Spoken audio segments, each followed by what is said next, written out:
Hey YouTubers, it's my first time making a YouTube video, but I felt like I had some things to say, and I've been told by two different people that this just might be my purpose. So I have decided to take their advice because, as people know, sometimes God speaks to you through other people.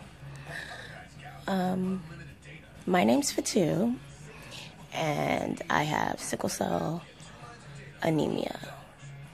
For those who don't know, it is a blood disorder of the red blood cells, and it causes a lot of pain.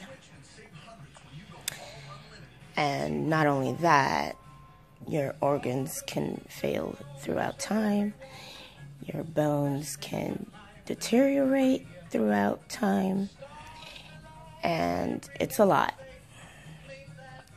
But I'm doing this because I know I'm not the only one that's going through it, and sometimes you feel alone when you're going through something. And it helps if you know that someone else is going through it.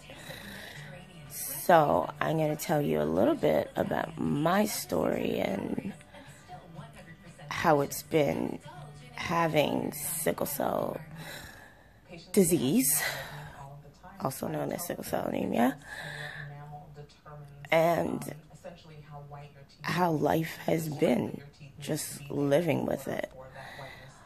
So, it is a disease that you are born with.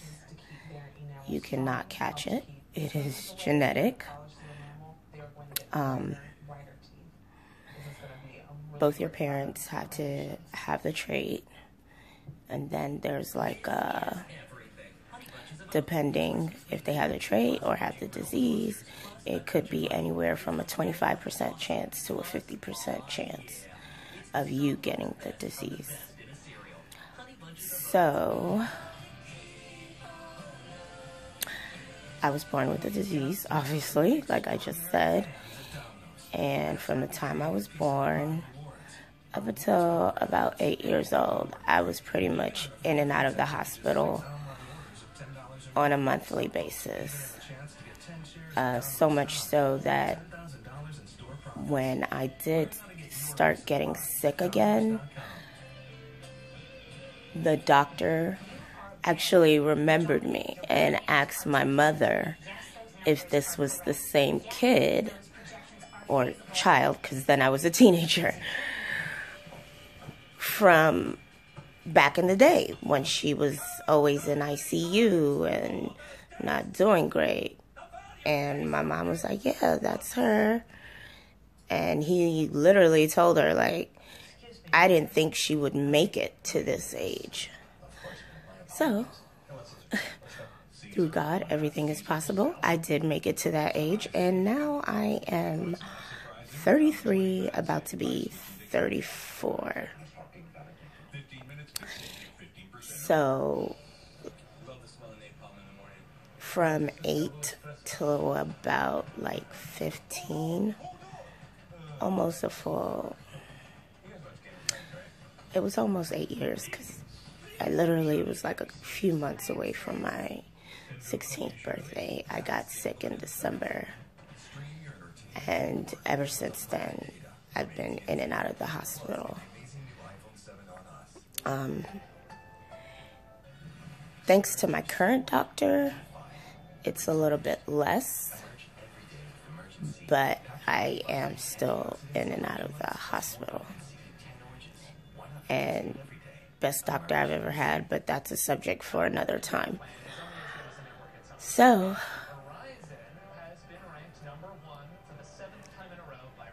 after starting to get sick again, there was a point where I couldn't do it anymore. I literally begged God to take me now because I said, if the pain is going to be like this for the rest of my life, and if it's going to be this bad, please just take me now, because I don't think I can deal with this.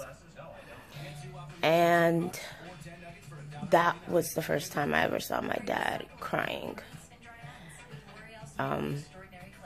It was shocking to me because, like I just said, I've never seen him cry. So that was shocking. And he was just like, please don't say that. Like, I can't live without you. So that in itself was kind of like a wake-up call. But at that time, that's just where I was, because I was in the hospital. I was in immense pain, and no amount of pain medication they were giving me was working. Laying on the bed hurt. That's how much pain I was in. But obviously you can't stand up if you're seriously ill. But laying on the bed itself hurt.